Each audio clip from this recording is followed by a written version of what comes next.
So, good morning to everyone. This is almost 10 o'clock in Norwegian time. So, i-marinate natin yung whole chicken, 1.4 kilos. So, i-bake natin ito mamaya. Ang unang natin gawin, ito yung mga ingredients. So, gumamit tayo ng chicken. Malaking chicken ito, guys. Kinakat ko into 2 dahil parang madali siya maluto. So, ginanon ko siya, guys. O, diba? Ganun siya.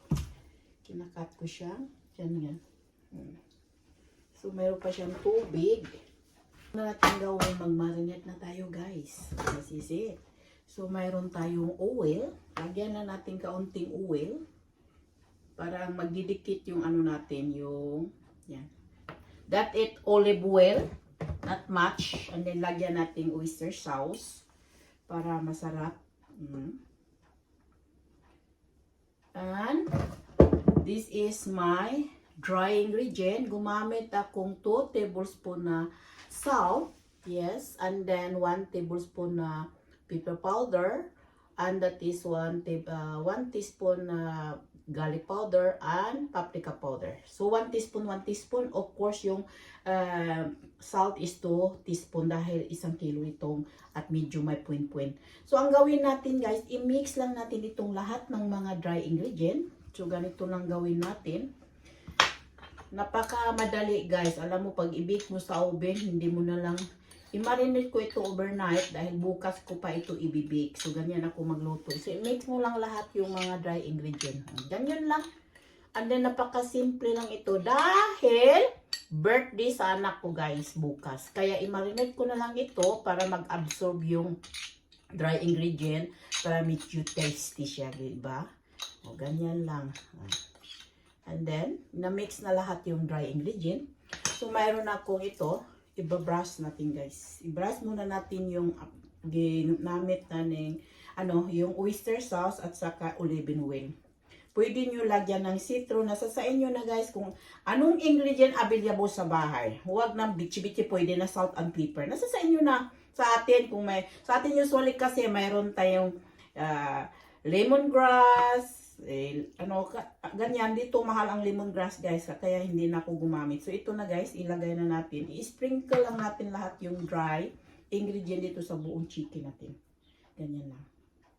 O, diba? Napaka-simple lang, guys. I-sprinkle lang natin ito dahil bukas pa ang natin ito, ang luto. Para i-marinate ko siya para bukas ready na siya i-bake agad sa oven. So, ganyan tayo magluluto, guys. Napaka-simple lang ang luto nito, guys. Para siyang mag-grill chicken. I-grill natin ito bukas. Yan. And then, of course, baliktarin natin, guys. Para naman yung ilalim, mayroon tayong ingredients sa ilalim. Ganun lang. Natin sa ilalim muna sandali. Yan. And then, lagyan natin ulit ng olive oil. Para to make it tasty, pati yung sa ilalim. Not much. And then, lagyan natin siya ng oyster sauce. Ganyan ako, guys, nasa sa inyo. Kasi, usually ito, pwede mo lagyan ng soy sauce. Alam tayo, mag-careful tayo sa mga karbo-karbo. So, kailangan tayong gumamit na lang ng mga dry ingredient. Para medyo yung carbo natin, ma-reduce yung carbo natin. That is less carbo. Pwede lang ito nang kainin natin and then with a little bit french fries. So, ito na, guys. I-mix lang natin ito. Yan. And then sa ilalim para ma-absorb yung natin. Ganyan lang, guys. And then i-rub natin, guys, yung natin para ma-absorb lahat yung mga ingredient natin sa ilalim. Ganyan lang, guys. That is it. So, ready na i-bake ito bukas. Lagyan lang natin itong aluminum foil, covered aluminum foil. And then that is it. Diba? I-marinate lang yan. So, lahat ng mga ingredient yan, mag-absorb na yan bukas. So, ready na natin i-bake ito, guys, bukas. So, yan. Ganyan ako pag gumawa. So, that is for mag-grill na bukas, guys. So, this is it. I-ready grill natin bukas. So,